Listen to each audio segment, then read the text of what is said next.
रहे हैं news India, आपके साथ मैं हूं चारुल शर्मा। दिल्ली से इस वक्त की बड़ी खबर आ रही है, सीधा लिए चलेंगे आपको बड़ी खबर की ओर। नॉर्थ ईस्ट में शांति प्रयास की दिशा में बड़ा कदम उठाया जा रहा है।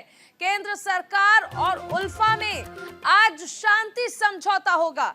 गृह मंत्री की मौजूदगी में ये दस्तखत होंगे। शाम 5 बजे नॉर्थ ब्लॉक में समझौते पर हस्ताक्षर किया जाएगा। शांति समझौते पर 1 साल से कोशिशें चल रही थी, लेकिन आखिरकार अब ये जो समझौता है उस पर दस्तखत होने वाले हैं, सिग्नेचर होने वाले हैं। और नॉर्थ की अगर हम बात कर लें तो नॉर्थ से जो संबंध है वो और ज्यादा बेहतर होने हैं। शांति समझौते पर 1 साल से कोशिशें चल रही थी, लेकिन आखिरकार वो दिन आ गया है जब समझौते पर हस्ताक्षर होंगे। नॉर्थ ईस्ट में शांति प्रयास की दिशा के बीच एक बड़ा कदम। और देखिए, कहा यह भी जा रहा है कि इस सिग्नेचर के बाद, इस समझौते के बाद हजारों कैडर ऐसे होंगे जो कि आत्मसमर्पण कर देंगे। शाम 5 बजे शांति समझौते पर हस्ताक्षर होने हैं। दिल्ली से ये बड़ी खबर आपको बताई जा रही है। और देखिए, पिछले कुछ समय से अगर हम नॉर्थ ईस्ट की बात कर लें तो कई सारे मुद्दे ऐसे रहे हैं जिन्होंने कई सारे सवाल जिनके बाद उठने लगे थे। और खासकर मणिपुर का मुद्दा एक ऐसा मुद्दा जरूर रहा है जिसमें अशांति रही नॉर्थ ईस्ट में।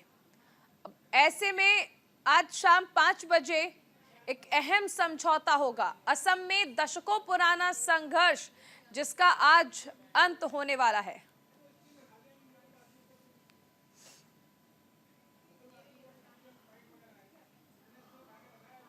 गृह मंत्री अमित शाह की मौजूदगी में ये समझौता जो है वो होने वाला है। शाम 5 बजे इस पर हस्ताक्षर होंगे।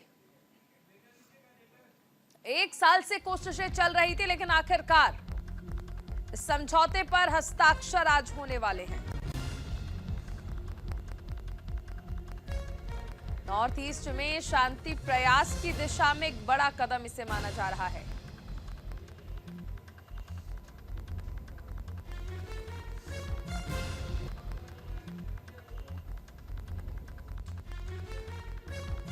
गृह मंत्री की मौजूदगी में देखिए ये सिग्नेचर होने हैं।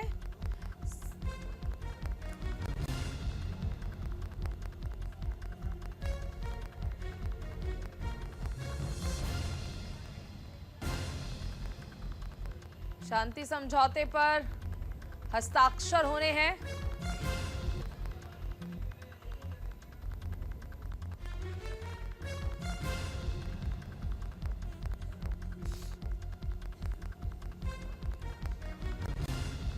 केंद्र सरकार और उल्फा में आज शांति समझौते पर हस्ताक्षर हो जाएंगे।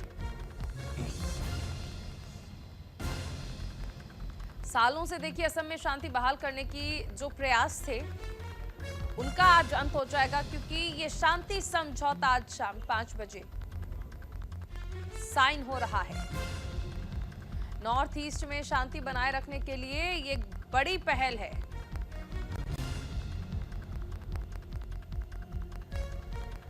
हमारे साथ सहयोगी अभिषेक जुड़ गए हैं न्यूज रूम से। अभिषेक, देखिए, कहा जा सकता है कि नॉर्थ ईस्ट में शांति कायम करना एक बड़ा चैलेंज हो गया था, और ऐसे में आज ये कहा जा रहा है कि ये जो चैलेंज है, ये चुनौती जो है, इसका अंत हो जाएगा शाम 5 बजे। बिल्कुल, देखिए चारुल, केंद्र सरकार का फोकस, खास करके प्रधानमंत्री का फोकस नॉर्थ ईस्ट पे काफी ज्यादा रहा है, ये हम सब ने देखा है। और इसमें अगर आप देखें तो United liberation front of Assam जो है, यानी कि उल्फा, जो 1979 में एक संगठन बना था, उसके बाद से यहाँ काफी ज्यादा नॉर्थ ईस्ट में चुनौतियां रही हैं। और अब इस लिबरेशन ने शांति वार्ता मंगलवार से शुरू हुई थी। मंगलवार को एक 30 सदस्यीय टीम जो है वो पहुंची थी दिल्ली, और उसके बाद वार्ता शुरू हुई। अब जाकर के वार्ता सफल रही है, और इसमें गृह मंत्री अमित शाह का बहुत बड़ा रोल माना जाता है। खास करके जो आतंकी गतिविधियां रही हैं नॉर्थ ईस्ट में, उसको खत्म करने में केंद्रीय गृह मंत्री अमित शाह ने जिस तरीके का रोल निभाया है वो अपने आप में खास है। आज केंद्रीय गृह मंत्री अमित शाह असम के दौरे पर हैं। 2 दिन का उनका दौरा होने वाला है। आज वो जाएंगे और उसके बाद वहां पे आज शाम 5 बजे के करीब जो है वो हस्ताक्षर होगा और उसके बाद जाकर के शांति के रास्ते पर ये उल्फा संगठन जो है वो लौट आएगा। तो देखिए, ये नॉर्थ ईस्ट के लिए एक नई सुबह है आज की। खास करके असम की अगर बात कर ली जाए तो असम के लिए आज एक नई सुबह है, आज से एक नई शुरुआत है और इसमें 2 लोगों का सबसे बड़ा रोल माना जाता है, जिसमें जैसा मैंने पहले बताया केंद्रीय गृह मंत्री अमित शाह और दूसरे हैं असम के मुख्यमंत्री हेमंत बिस्वा शर्मा। इन्होंने भी बहुत बड़ा रोल प्ले किया है। इस उल्फा जो संगठन है उसको शांति के रास्ते पर लाने के लिए जो प्रयास उन्होंने किए हैं वो बहुत ज्यादा सराहनीय है और इसका असर जो है वो अब दिखने लगा है। चारुल, अभिषेक, अगर हम देखें तो पिछले कुछ समय से नॉर्थ ईस्ट में जो घटनाएं हो रही थी और खासकर मणिपुर का मुद्दा एक ऐसा मुद्दा बन गया था जिस पर नॉर्थ ईस्ट को लेकर घेरा जा रहा था गृह मंत्री को, सरकार को। अब ऐसे में ये जो समझौते होंगे इनसे कितनी राहत नॉर्थ ईस्ट को मिलेगी और ऐसी जो गतिविधियां रहती हैं, ऐसी जो हिंसा रहती है, इन मामलों में कितनी कटौती हो सकती है? देखिए, बहुत ज्यादा असर इसका पड़ेगा क्योंकि इसमें चारुल सबसे बड़ी बात है कि दुनिया जानती है कि हिंसा के रास्ते पर चल करके आपको कुछ नहीं मिलने वाला है और यही एक बहुत बड़ा मैसेज आज नॉर्थ ईस्ट को जाएगा, असम को जाएगा, साथ ही साथ पूरे देश को जाएगा। और उसके बाद देखिए, क्योंकि ये संगठन जो है उल्फा जो संगठन है ये 1979 में बना था। 2011 में ये 2 भागों में बंट गया। एक भाग जो है उसने ये कहा कि हम अब शांति के रास्ते पर चलेंगे, अहिंसा के रास्ते पर चलेंगे और उन्होंने जो हिंसा है उसे छोड़ा, बातचीत के ट्रैक पर आए और तभी से 2011 से ही बातचीत चल रही है और आज जाकर के उसका हल निकलता हुआ दिख रहा है। तो अब देखिए, ये संगठन के लोग ही मान रहे हैं, यानी कि उल्फा के जो संगठन के लोग हैं वही इस बात को मान रहे हैं कि हम तभी आगे बढ़ सकते हैं जब हम शांति के रास्ते पर चलें और उसका असर आज दिख रहा है। मणिपुर की घटना जो थी वो एक अलग घटना थी, उसका इंपैक्ट भी नॉर्थ ईस्ट पर और पूरे देश पर पड़ा, लेकिन आज जो होने जा रहा है इसका असर बहुत ज्यादा पड़ेगा और खास करके अब देखिए नॉर्थ ईस्ट जो है वो अब शांति के रास्ते पर आगे बढ़ना चाहता है। पिछले कुछ वक्त से हमने देखा था कि किस तरीके की स्थितियां वहां रही हैं, लेकिन अब वो शांति के रास्ते पर चलना चाहता है और आज जो हस्ताक्षर होंगे उसका असर उन एरियाज में भी होगा, जैसे झारखंड हो गया, छत्तीसगढ़ हो गया और आंध्र प्रदेश के कुछ इलाकों में जो नक्सली संगठन हैं उन पर भी इसका असर पड़ेगा। क्योंकि आप देखिए, अक्सर हम देखते हैं कि केंद्र सरकार की यह कोशिश है कि हर नागरिक को मुख्य धारा से जोड़ा जाए और नक्सली जिस तरीके से मुख्य धारा से कटे हुए हैं उनको इस ट्रैक पर लाने की कोशिश हो रही। तभी हम देखते हैं कि अक्सर जो नक्सली हैं वो अपने हथियार को छोड़ रहे हैं और आज यही है कि उल्फा संगठन जो है वो अपना हथियार छोड़ करके शांति के रास्ते पर आ रहा है। तो इसका मैसेज सिर्फ और सिर्फ असम तक सीमित नहीं रहेगा, नॉर्थ ईस्ट तक सीमित नहीं रहेगा, बल्कि पूरे देश पर इसका बहुत बड़ा असर पड़ेगा। चलिए, शुक्रिया अभिषेक इस तमाम जानकारी के लिए।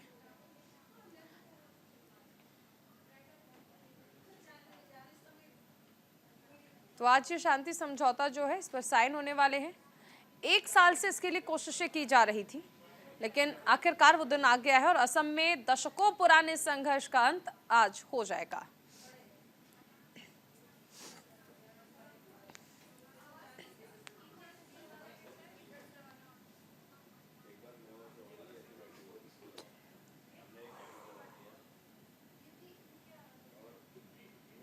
चलिए आगे बढ़ते हैं। कांग्रेस राष्ट्रीय गठबंधन समिति की आज बैठक है। लोकसभा चुनाव के मद्देनजर सीट बंटवारे पर चर्चा की जाएगी। एनएसी के संयोजक मुकुल वासनिक का बयान आया है और उन्होंने कहा कि सीट बंटवारे को लेकर राज्यों से चर्चाएं की जाएंगी। समिति राज्य नेताओं से सीट बंटवारे पर बातचीत करेगी। तो कांग्रेस राष्ट्रीय गठबंधन समिति की आज बैठक होनी है। लोकसभा चुनाव के मद्देनजर सीट बंटवारे पर इसमें चर्चा की जानी है। एनएसी के संयोजक मुकुल वासनिक का बयान आया है। सीट बंटवारे को लेकर राज्यों में चर्चाएं की जाएंगी। समिति राज्य नेताओं से सीट बंटवारे पर बातचीत करेगी। कांग्रेस राष्ट्रीय गठबंधन समिति की बैठक आज।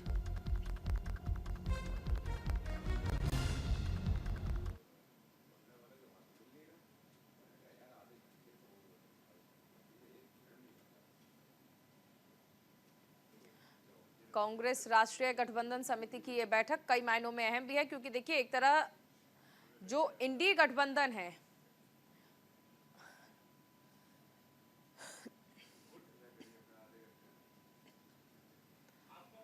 और उस गठबंधन के बाद देखिए अब ये भी है कि आखिर उस गठबंधन का प्रारूप कैसे रहेगा, और खासकर सीट बंटवारा एक मुद्दा जरूर है। तो 9 बजे 9 रिपोर्टर क्योंकि आप देख रहे हैं, तो एक बार मैं आपको बता दूं हमारे कौन कौन से सहयोगी हमारे साथ जुड़ने वाले हैं। अभिषेक विजय दिल्ली से हमारे साथ जुड़ेंगे, अक्षय आनंद भी दिल्ली से जुड़ेंगे, कंचन कनौडिया भी राजधानी दिल्ली से हर अपडेट आप तक पहुंचाने वाली हैं। इधर पूजा मोहन पांडे अयोध्या में है, अयोध्या की जानकारी देंगी। अपूर्व पाठक भी अयोध्या से जुड़ेंगे, वीना अरोड़ा यमुनानगर से जानकारी आप तक पहुंचाएंगी। इधर राजीव मोहन पटना की हर अपडेट लेकर आएंगे, नरेंद्र ठाकुर नोएडा से और हैदर अली हमारे सहयोगी गाजियाबाद से हर जानकारी आप तक पहुंचाएंगे। क्योंकि हम बात कर रहे हैं कांग्रेस की खबर को लेकर, तो अक्षय आनंद हमारे साथ जुड़ गए हैं। अक्षय, देखिए कई मायनों में देखा जाए तो आज होने वाली ये बैठक बेहद जरूरी है, और खासकर लोकसभा चुनाव के लिए अगर सीट बंटवारे पर चर्चा होनी हो तो।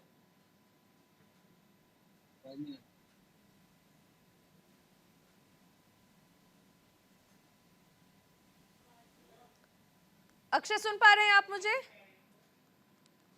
जरूर एक बार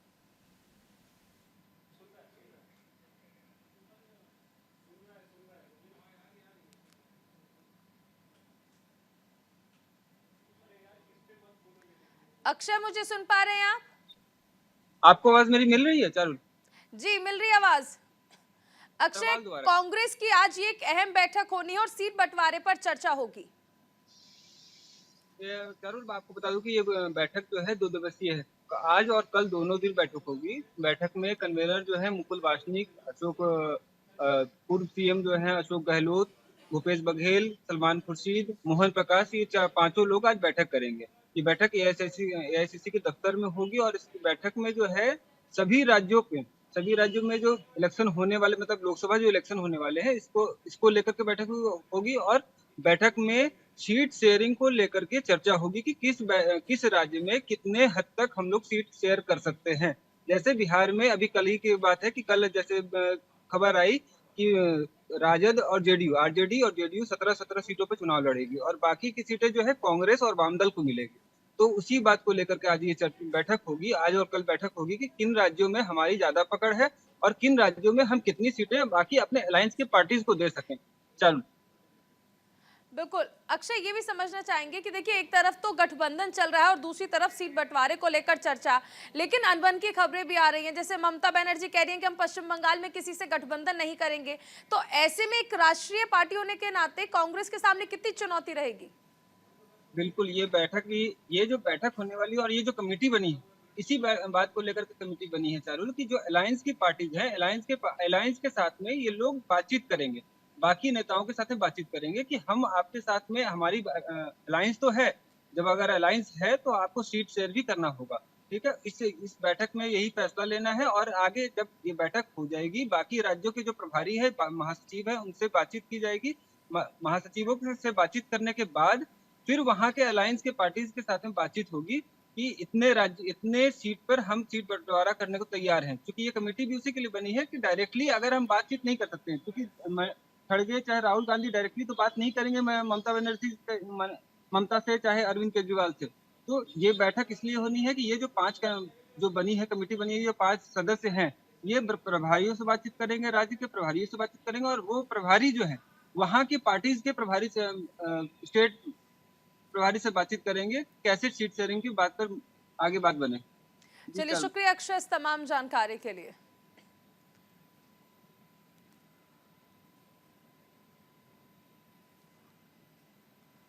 तो दिल्ली में आज ये अहम बैठक होनी है और लोकसभा चुनाव के मद्देनजर भी अगर देखा जाए तो ये बेहद अहम इसलिए भी है क्योंकि सीट शेयरिंग पर बातचीत की जानी है।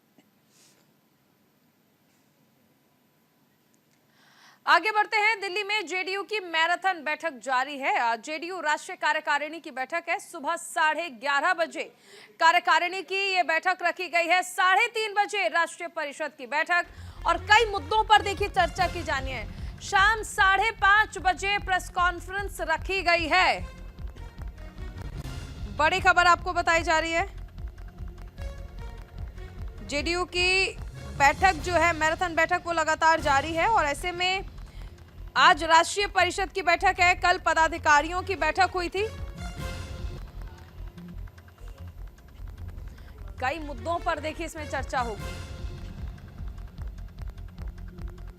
शाम 5:30 बजे प्रेस कॉन्फ्रेंस रखी गई है। 2 दिवसीय ये बैठक रही है। 3:30 बजे आज राष्ट्रीय परिषद की बैठक भी होनी है।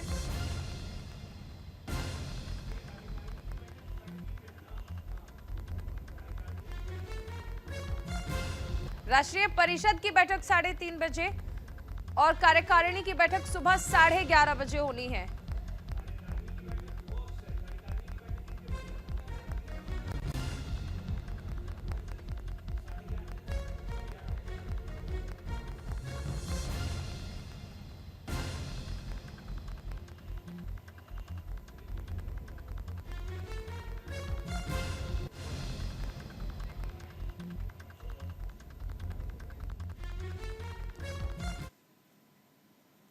तो देखिए, आज जेडीयू की मैराथन बैठक है। 14 महीने बाद ये बैठक हो रही है। कल दिल्ली में जेडीयू पदाधिकारियों की बैठक हुई थी और आज कार्यकारिणी की बैठक है।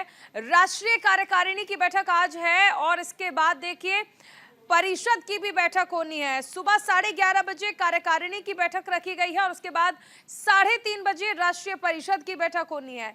शाम 5:30 बजे एक प्रेस कॉन्फ्रेंस की जाएगी। जाति के आधार पर जनगणना कराने का संकल्प भी इस बैठक में लिया जाएगा। 14 महीने बाद दरअसल राष्ट्रीय कार्यकारिणी की बैठक हो रही है और उसके बाद प्रेस कॉन्फ्रेंस भी आज की जाएगी। इससे पहले दिल्ली में अक्टूबर 2019 में यह बैठक हुई थी, जिसके बाद अब यह बैठक हो रही है। बैठक में जेडीयू ने दिल्ली में पोस्टर्स लगाए हैं और नीतीश कुमार को प्रधानमंत्री का दावेदार बनाने के लिए ये पोस्टर्स लगाए गए हैं। अब से पहले भी जहां जहां पर जिस राज्य में जिस शहर में बैठक हुई है वहां नीतीश कुमार के समर्थन में पोस्टर्स लगे हैं। अब कल देखिए जेडीयू की बैठक हुई थी पदाधिकारियों की, आज राष्ट्रीय कार्यकारिणी की बैठक है और उसके बाद राष्ट्रीय परिषद की बैठक।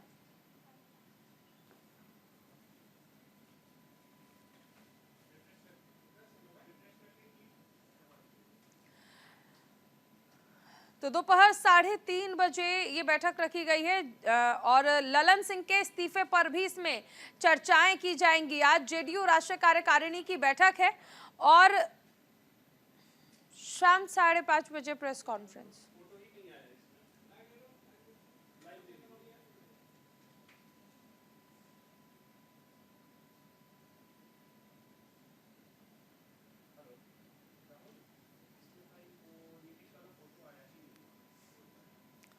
तो देखिए, ज्यादा जानकारी के लिए हमारे साथ हमारी सहयोगी कंचन जुड़ गई हैं दिल्ली से। कंचन, देखिए 2 दिवसीय जेडीयू की जो बैठक थी, कल पदाधिकारियों की बैठक रही, आज कार्यकारिणी की बैठक और साथ में राष्ट्रीय परिषद की भी। जी बिल्कुल, देखिए बिहार की सत्तारूढ़ पार्टी जेडीयू में एक बड़ा ही बदलाव होने जा रहा है। अंदर खाने से खबर है कि ललन सिंह ने इस्तीफा दे दिया है और लगभग ये तय भी है। लेकिन आज की जो राष्ट्रीय कार्यकारिणी की बैठक होगी, राष्ट्रीय परिषद की बैठक होगी, उसमें ये साफ हो जाएगा कि ललन सिंह ने इस्तीफा दिया है। और ये बात, अगर यदि ललन सिंह का इस्तीफा हो गया है तो पार्टी की कमान कौन संभालेगा? क्या नीतीश कुमार अध्यक्ष पद संभालेंगे, पार्टी की कमान संभालेंगे? लेकिन ये भी खबर है साथ में कि नीतीश कुमार की तबीयत ठीक नहीं है और विजय कुमार चौधरी और रामनाथ ठाकुर, इन दोनों में से किसी एक को ये कमान सौंपी जा सकती है। देखिए, रामनाथ ठाकुर अभी राज्यसभा सांसद हैं बिहार से और विजय कुमार चौधरी नीतीश कुमार के करीबी माने जाते हैं। तो इन दोनों में से किसी एक को कमान मिल सकती है। जैसे कि नीतीश कुमार की खबरें इस प्रकार से है, नीतीश कुमार की तबीयत ठीक नहीं है, उनका स्वास्थ्य ठीक नहीं है, तो वो मुख्यमंत्री पद की जिम्मेदारी और राष्ट्रीय अध्यक्ष पद की जिम्मेदारी दोनों एक साथ नहीं संभाल सकते हैं। और ललन सिंह के इस्तीफे का अध्यक्ष पद से इस्तीफा लगभग तय है। इसकी जानकारी आधिकारिक रूप से नहीं आई है, लेकिन अंदर खाने से खबर है कि ललन सिंह की आज जो प्रेस कॉन्फ्रेंस होनी है शाम 5:30 बजे, क्या ये मान लिया जाए कि उसमें आधिकारिक तौर पर इस बात की जानकारी दी जाएगी कि ललन सिंह ने इस्तीफा दे दिया है और नया जिम्मेदारी कौन संभालेगा? जी जी बिल्कुल, देखिए आज इस बात पे मोहर लग जाएगी कि ललन सिंह का इस्तीफा हो गया है और यदि उनका इस्तीफा हो गया है तो जेडीयू का राष्ट्रीय अध्यक्ष पद का उम्मीदवार जिम्मेदारी किसको सौंपी जाएगी, आज इस बैठक में ये तय होगा, सबसे बड़ा मुद्दा। और दूसरा देखिए अगले वर्ष 2024 में लोकसभा चुनाव है। 40 सीटें आती हैं बिहार से, तो 40 सीटों पे आरजेडी के साथ अभी महागठबंधन में है जेडीयू, तो किस प्रकार से कांग्रेस को कितनी सीटें दी जाएंगी, आरजेडी को कितनी दी जाएंगी। फिर उसके बाद वर्ष 2025 में विधानसभा चुनाव है, तो लगातार 2 वर्षों। चलिए, शुक्रिया कंचन इस तमाम जानकारी के लिए। एक छोटे से ब्रेक के लिए रुकेंगे, लेकिन उससे पहले एक बड़ी खबर। कई दिनों की तेजी के बाद सेंसेक्स में गिरावट दर्ज की गई है। 58 अंकों की गिरावट के साथ बीएसई खुला है। सेंसेक्स 72,200 अंकों पर बीएसई में कारोबार जारी है। निफ्टी 50 में भी 41 अंकों की गिरावट दर्ज की गई है। पिछले 4 दिनों से बढ़त का दौर जारी है। सेंसेक्स बुधवार को 700 अंक से अधिक चढ़कर पहली बार 72,000 अंक के स्तर को पार कर गया। बैंकिंग, ऑटो, मेटल और आईटी कंपनियों के शेयर्स में चौतरफा खरीदारी के बीच निफ्टी 21,654.75 अंक के साथ सर्वकालिक उच्च स्तर पर पहुंच गया। रुकेंगे एक छोटे से ब्रेक के लिए। आप बने रहिए न्यूज़ इंडिया के साथ।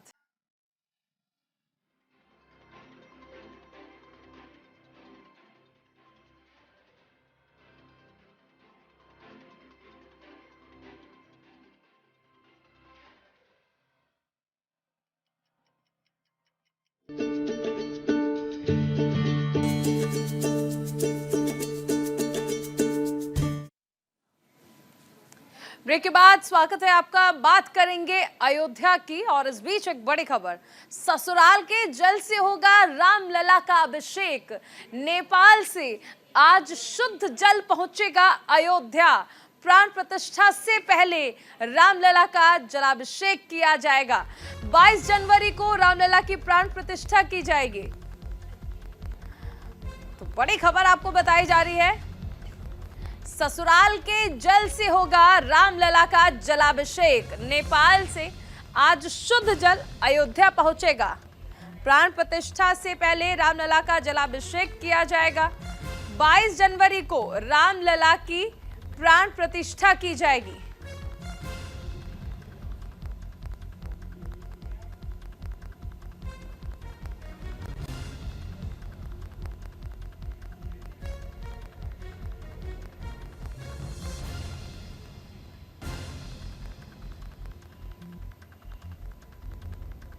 तो जनक कुमारी के यहां से आएगा जल, जिससे होगा रामलला का जलाभिषेक।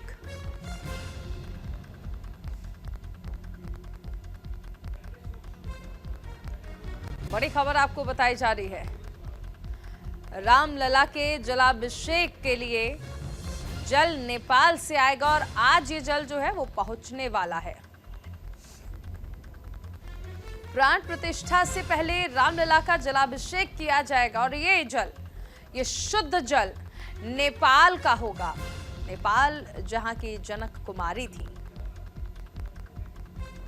और ये शुद्ध जल आज श्री राम की नगरी अयोध्या पहुंच जाएगा।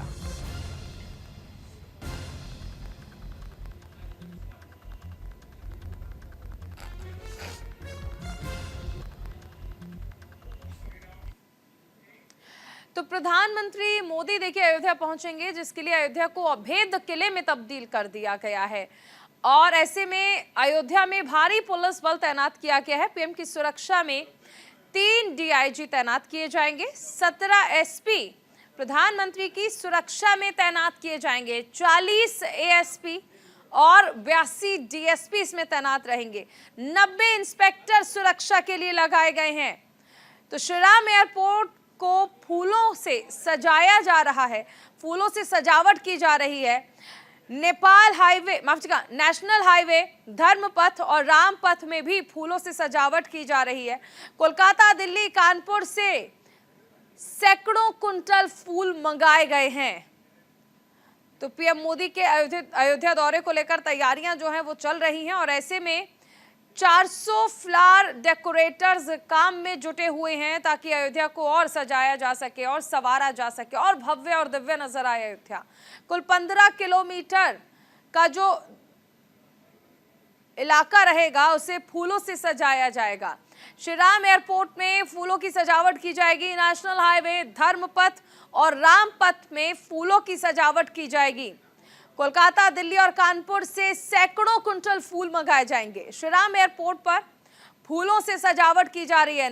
नेशनल हाईवे, धर्मपथ और रामपथ पर फूलों से सजाया जाएगा, सजावट की जाएगी। कोलकाता, दिल्ली, कानपुर से सैकड़ों कुंटल फूल मंगाए गए हैं।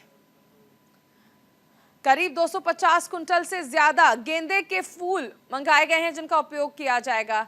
400 फ्लावर डेकोरेटर काम में जुटे हुए हैं। कुल 15 किलोमीटर में फूलों की सजावट की जाएगी। अयोध्या में 50 जगह पर स्वागत द्वार बनाए जा रहे हैं। 500 कुंटल विदेशी फूलों का इस्तेमाल किया जाएगा।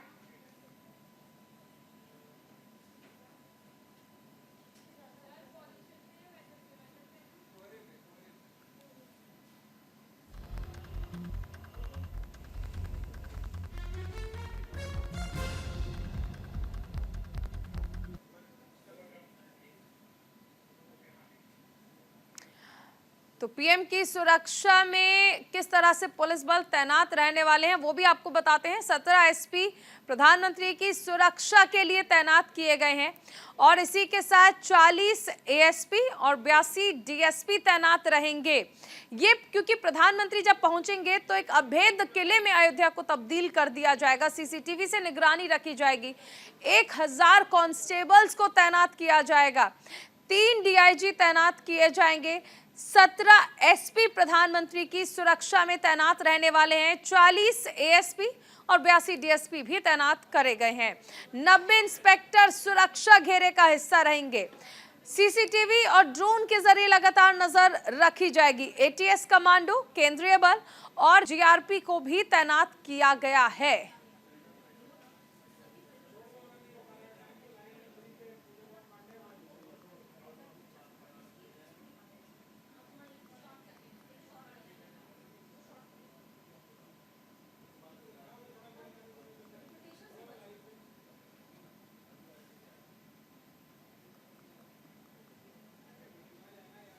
तो प्रधानमंत्री मोदी के दौरे से पहले आज सीएम योगी आदित्यनाथ भी अयोध्या का दौरा करेंगे। चलिए आपको ग्राफिक्स के जरिए जानकारी देते हैं। पीएम के दौरे से पहले आज अयोध्या जाएंगे सीएम योगी आदित्यनाथ। पीएम के दौरे की तैयारियों की समीक्षा भी प्रधानमंत्री के, क्योंकि आगमन को लेकर अयोध्या पूरी तरह से तैयार है, लेकिन प्रधानमंत्री के आगमन को लेकर तैयारियां जो चल रही हैं उनकी समीक्षा करेंगे मुख्यमंत्री योगी आदित्यनाथ। युद्ध स्तर पर प्राण प्रतिष्ठा कार्यक्रम को लेकर तैयारियां की जा रही हैं। अयोध्या दौरे पर रहेंगे इस दौरान सीएम योगी आदित्यनाथ और कई प्रस्तावित कार्यक्रम उनके इस दौरान रहने वाले हैं। 30 दिसंबर को पीएम मोदी अयोध्या दौरे पर रहेंगे। रेलवे स्टेशन और एयरपोर्ट की अयोध्या को सौगात मिलेगी।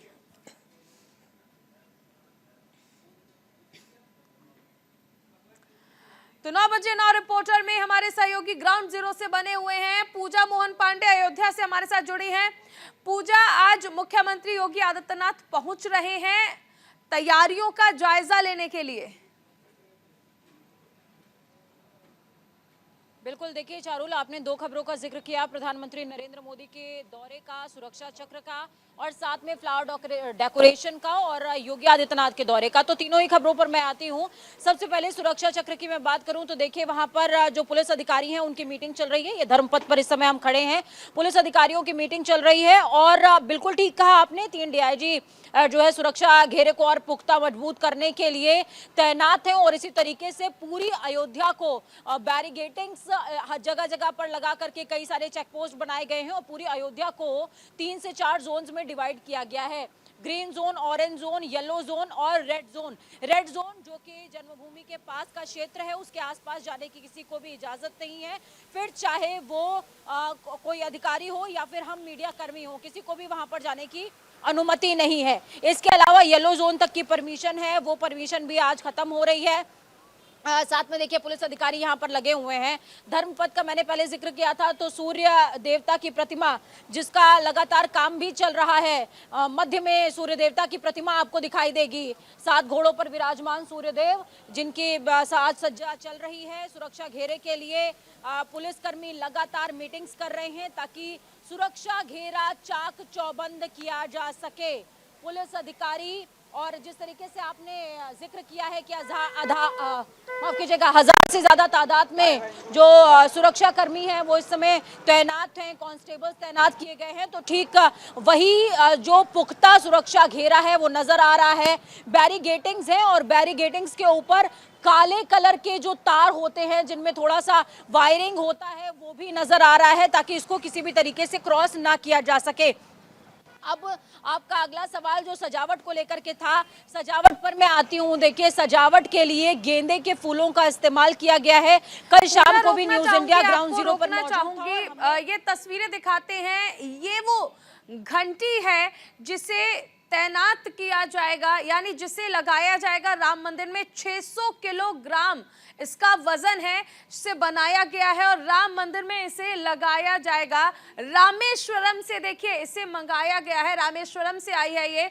और रामेश्वरम खुद में खास हो जाता है क्योंकि 4 तीर्थ में एक तीर्थ रामेश्वरम, जहां पर जो स्वयंभू विराजमान है शिवलिंग है वो खुद प्रभु श्री राम ने बनाई थी और वहां से उसी रामेश्वरम से आई है ये घंटी। 600 किलोग्राम इसका वजन है और इसे राम मंदिर में लगाया जाएगा।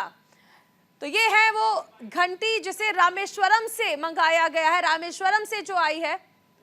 अष्ट धातु से निर्मित ये घंटी जिसे लगाया जाएगा, इस पर जय श्री राम लिखा हुआ है और रामेश्वरम से इसे मंगाया गया है। रामेश्वरम में ये बनाई गई है और ये आप देखेंगे राम मंदिर में, तो ये आप देख रहे हैं ये वो घंटी है जिसे रामेश्वरम से मंगाया गया है। चलिए, सहयोगी पूजा भी बनी हुई थी। बहुत शुक्रिया पूजा आपका जुड़ने के लिए और अहम जानकारी साझा करने के लिए।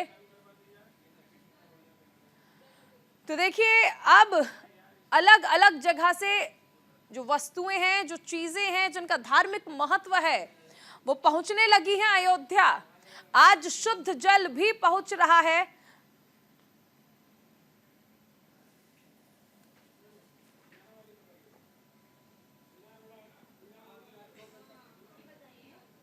आगे बढ़ते हैं। हरियाणा में सरकारी डॉक्टर्स की हड़ताल रहेगी। सरकारी अस्पतालों में आज ओपीडी सेवाएं बंद रहेंगी। इमरजेंसी और ट्रॉमा सेंटर में काम रहेगा। डॉक्टर्स की स्ट्राइक में मरीज परेशान दिखे हैं। मांग पूरी नहीं होने पर अनिश्चितकालीन हड़ताल।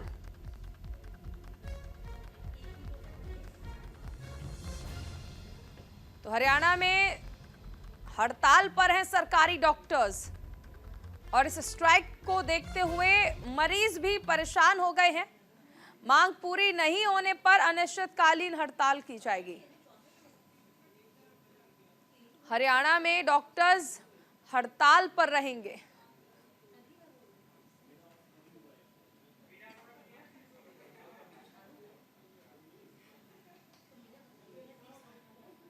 तो सहयोगी वीना अरोड़ा हमारे साथ जुड़ी हुई हैं।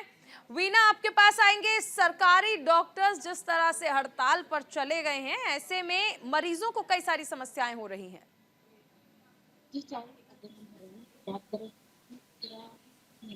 ऐसा देना है कि जो डॉक्टर हैं वो हड़ताल पर गए हैं। कहीं ना कहीं उनकी जो मुख्य 4 मांगे हैं भी अगर वो सरकार द्वारा नहीं मानी जाती हैं तो कहीं ना कहीं वो उन्होंने कहा है कि 2 दिन का जो सांकेतिक जो हड़ताल है वो अभी तक चलती रहेगी। 4 इनकी मुख्य मांगे ये हैं कि जो बॉन्ड राशि है वो 1.5 करोड़ के आसपास 1.5 करोड़ होनी चाहिए। दूसरा, कैरियर प्रगति जो उनकी योजना है वो लागू होनी चाहिए। सीएमओ की तुरंत भर्ती होनी चाहिए। और एक उनकी मुख्य योजना और है जिसको जो विशेषज्ञ डॉक्टर का जो कैडर है वो अलग किया जाना चाहिए। जो डॉक्टर हैं उनकी जो डीजी हेल्थ है पुणे है, उनके साथ डॉक्टर जो पैनल के जो अधिकारियों के साथ बात भी हुई थी कि वो इमरजेंसी सेवाएं हैं जो है वो बंद नहीं करेंगे, लेकिन जो ओपीडी है, ओपीडी ऑपरेशन वगैरह को नहीं करेंगे। इसके अलावा अगर बात की जाए तो पूरे हरियाणा में लगभग 3000 जो डॉक्टर्स के जो पद हैं जिनमें से 931 हैं जो सिर्फ हड़ताल पर थे, जबकि बाकी सारे जो डॉक्टर्स थे वो अपनी ड्यूटियों पर वहां पर मौजूद थे। लेकिन अगर doctor DG health doctor Poonam का जो कहना, उन्होंने हड़ताल को बिल्कुल असफल बताया है क्योंकि ज्यादातर जो डॉक्टर्स थे वो अपनी जगह पर तैनात थे और अपनी जो ड्यूटीज है पूरी तरह से निभा रहे थे। अगर हम अम्बाला की बात करेंगे तो अम्बाला में एक भी डॉक्टर या नर्स की बात करें तो कोई भी हड़ताल पर नहीं था। वहाँ पर जो अगर हम वहाँ पर बात करें तो वहाँ पर 0 के बराबर डॉक्टर जो हड़ताल पर थे, वहाँ पर कोई एक भी डॉक्टर वहाँ पर कुल अपनी मिलाकर भी ना ये ड्यूटी से कहा मुबारक जा सकता है कि इस हड़ताल की वजह से मरीज काफी परेशान है। शुक्रिया तमाम जानकारी के लिए। आगे बढ़ते हैं, झारखंड से बड़ी खबर है। झारखंड में हेमंत सरकार के 4 साल पूरे हो रहे हैं। रांची में राज्य स्तरीय कार्यक्रम आयोजित किए जाएंगे। रांची के मोरहाबादी मैदान में कार्यक्रम का आयोजन किया जाएगा। 2 साल कोरोना की वजह से प्रभावित हुए झारखंड में सीएम हेमंत सोरेन की सरकार के 4 साल पूरे हो चुके हैं आज, और इस मौके पर रांची के मोरहाबादी मैदान में राज्य स्तरीय कार्यक्रम का आयोजन किया जाएगा। तमाम राजनेताओं ने अपनी प्रतिक्रिया दी है। एक तरफ सत्ता पक्ष में हेमंत सरकार की सराहना की और विपक्ष ने सरकार की नाकामी गिनाई है। हेमंत सरकार के कार्यकाल के 2 साल कोविड-19 की वजह से प्रभावित हुए थे। 4 साल पूरे हो चुके हैं सोरेन सरकार के। हालांकि उनका कहना है कि 2 साल तो कोविड की वजह से प्रभावित रहा। आज राज्य स्तरीय कार्यक्रम आयोजित किए जाएंगे।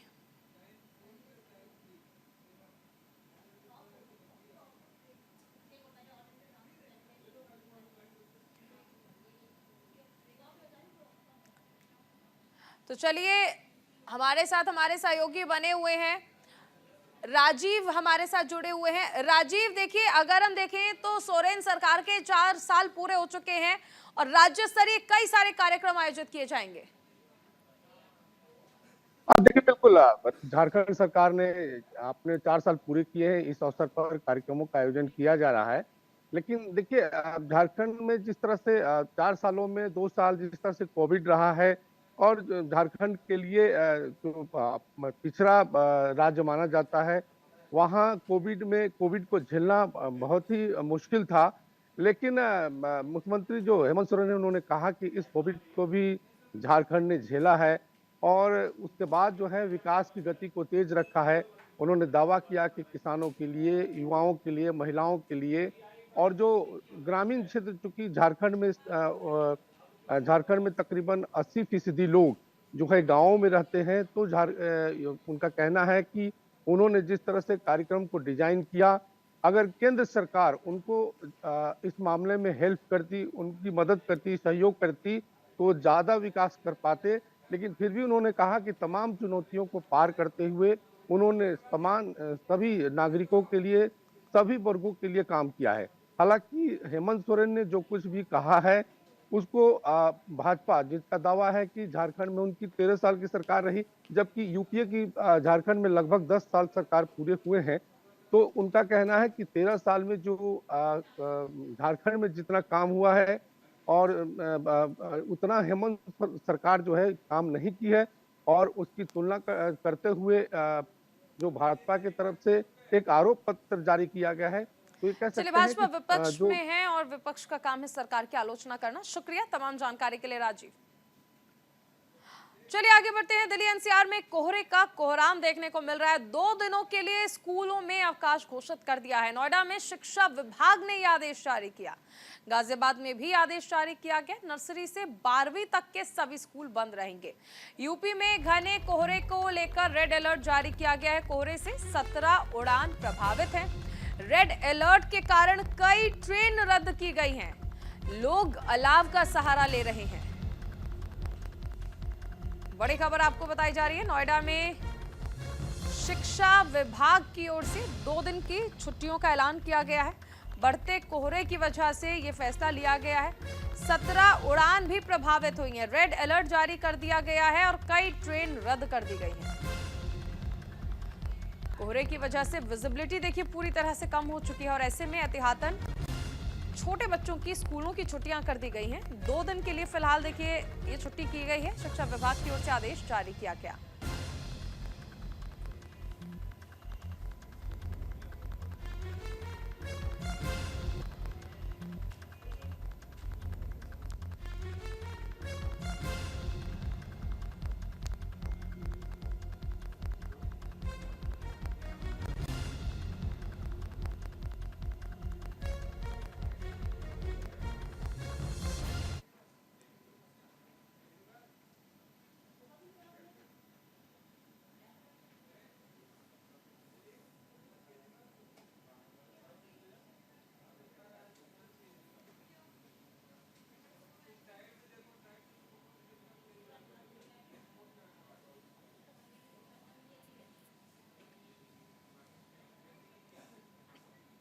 चलिए, तो ज्यादा अपडेट के लिए हमारे साथ सहयोगी नरेंद्र ठाकुर भी जुड़े हुए हैं, हैदर अली भी गाजियाबाद से हमारे साथ जुड़े हैं। नरेंद्र, सबसे पहले आपके पास आना चाहेंगे, शिक्षा विभाग ने 2 दिन स्कूल बंद रखने का आदेश जारी किया है। बिल्कुल, देखिए चारुल, बताना चाहूंगा कि जिस तरीके से दिल्ली एनसीआर में लगातार ठंड का प्रकोप जारी है, उसी के चलते जो नोएडा के जो डीएम है, उन्होंने 2 दिन के लिए सीबीएसई हो, चाहे आईसीएसई हो, चाहे यूपी बोर्ड हो, उन सभी के कक्षा 1 से लेकर 12वीं तक के स्कूलों को बिल्कुल बंद कर दिया, क्योंकि सुबह सुबह जो कोहरा है वो बिल्कुल इतना घना हो रहा है कि विजिबिलिटी बिल्कुल शून्य हो रही है, क्योंकि लोगों को काफी परेशानी हो रही है घर से निकलने में। तो छोटे छोटे बच्चे जिस तरीके से स्कूल जाते हैं, कहीं ना कहीं उनको ठंड ना लग जाए, उसी के चलते जो जिला प्रशासन है उसने ये निर्णय लिया है कि 29 और 30 दिसंबर को जिले में सभी बोर्ड के जो स्कूल हैं वो बंद रहेंगे। और कहीं ना कहीं जिस तरीके से अब ये ठंड का प्रकोप बिल्कुल देखने को मिल रहा है, कह सकते हैं कि जो जिला प्रशासन द्वारा अब ये जो निर्णय लिया गया है वो बच्चों के हित में लिया गया है, क्योंकि जिस तरीके से सुबह बच्चे तैयार होकर घर स्कूल के लिए जाते हैं वैन में, चाहे स्कूल बस हो, कहीं ना कहीं कोई हादसा ना हो जाए, उसके चलते जिला प्रशासन ने 2 दिनों के लिए पूरे जिले में बहुत जरूरी है। शुक्रिया नरेंद्र इस तमाम जानकारी के लिए। हैदर हमारे साथ बने हुए हैं। हैदर, गाजियाबाद में इस वक्त क्या स्थिति है? कोहरा लगातार बढ़ता जा रहा है। देखिए चारों, अगर गाजियाबाद की बात करें तो गाजियाबाद में 8 डिग्री सेल्सियस आज तापमान है। कोहरे ने अपने जो प्रकोप है वो दिखाना शुरू कर दिया है। कहीं ना कहीं प्रशासनिक अधिकारियों ने इसके लिए मंथन करना शुरू कर दिया है, और गाजियाबाद में कक्षा 1 से लेकर 8वीं कक्षा तक के जो बच्चे हैं, स्कूली बच्चे, उनकी 2 दिन की छुट्टी अवकाश दे दिया गया है। उसके साथ साथ जो बड़े बच्चे हैं उनके लिए टाइम निर्धारित कर दिया गया है, ताकि जिस टाइम तक वो बच्चे 9 बजे से आ सकते हैं और 2 बजे तक उनकी पढ़ाई चालू रहेगी। उसके साथ साथ जो अलाव की व्यवस्था है उसको सुनिश्चित किया जा रहा है। खासकर भी जो लोग हैं रैन बसेरों में जाकर वहां रह सके, उनके रैन बसेरों की जो व्यवस्था उसको सुधारी जा रही है। खासकर प्रशासनिक अधिकारियों के द्वारा जो एक व्यापारी वर्ग जो है, व्यापारी वर्ग से भी मीटिंग कर रहा है, ताकि जो उनकी जो दुकान खोलने का या बंद करने का जो समय है उसको भी निर्धारित किया जा सके, या खासकर भी जो भी खासकर भी प्रकोप से, ठंड का जो प्रकोप है जो बढ़ता हुआ आ रहा है, जिसका अलर्ट जारी किया गया है, उसको लेकर पहले से ही तैयारियां शुरू कर दी गई हैं। प्रशासनिक अधिकारियां लगातार मंथन कर रहे हैं, योगी आदित्यनाथ इसकी मॉनिटरिंग कर रहे हैं, ताकि कोई भी व्यक्ति ठंड की वजह से कोई घटना न हो सके, दुर्घटना ना हो सके। खासकर भी जैसे हाईवे है, हाईवे में 100 किलोमीटर प्रति घंटे की जो रफ्तार से जो वाहन चलते हैं उनकी स्पीड को कम किया जा रहा है, ताकि कोई बड़ा हादसा ना हो सके। तो ऐसे में चारों खासकर भी प्रशासनिक अधिकारियों का जो पहले से पहले ही इसको लेकर जो मंथन किया जा रहा है, खासकर भी जो प्रकोप है ठंड का, जो लोग हैं, कोरोना भी चल रहा है, इसका भी ध्यान रखना है। और खासकर भी जो शीतलहर है, एक हवा चल रही है, हवा में जो नरमाई है उससे लोग खासकर भी परेशानी का सबब बन रहा है, क्योंकि लोग और सभी से अलर्ट रहने के लिए भी कहा गया है। शुक्रिया हैदर तमाम जानकारी के लिए। तो 9 बजे 9 रिपोर्टर में ये तमाम हमारे सहयोगी रहे। अभिषेक विजय दिल्ली से जुड़े, अक्षय आनंद भी दिल्ली से हमारे साथ जुड़े, कंचन कनौडिया, पूजा मोहन पांडे, अपूर्व पाठक, वीना अरोड़ा, राजीव मोहन, नरेंद्र ठाकुर, हैदर अली, आप सभी का शुक्रिया तमाम जानकारी के लिए। और इसी के साथ 9 बजे 9 रिपोर्टर में फिलहाल इतना ही। आप बने रहिए न्यूज इंडिया के साथ।